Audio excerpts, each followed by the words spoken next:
समाजातील गोरगरीब, कष्टकरी आणि शेतकऱ्यांच्या प्रश्नांसाठी आवाज उठवत असल्यानं आपल्याला हद्दपारीची नोटीस बजावण्यात आल्याचा आरोप सरपंच मंगेश साबळे यांनी केलाय।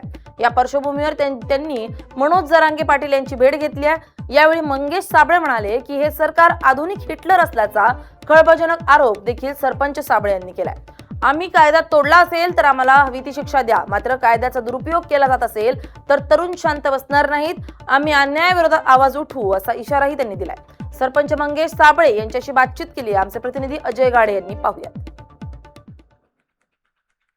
त्या आंदोलनातून नेहमीच चर्चेत असलेले सरपंच मंगेश साबळे जे आपल्या सोबत आहेत।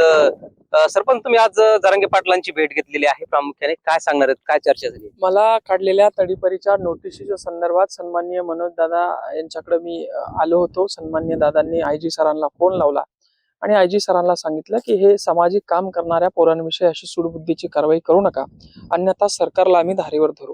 आता ते आयजी सर म्हटले की मी सर्व प्रकरणाशी शहानिशा करून आपल्याला कळवतो। नेहमीच आंदोलन आपण पाहत असतो आपले, काय नेमकं काय वाटतं तुम्हाला याबद्दल?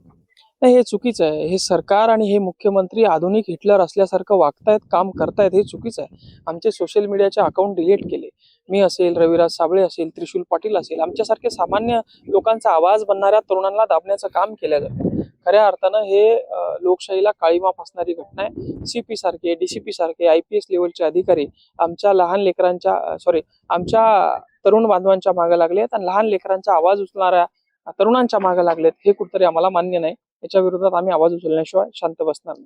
तर काय इशारा असणार आहे शेवटचा?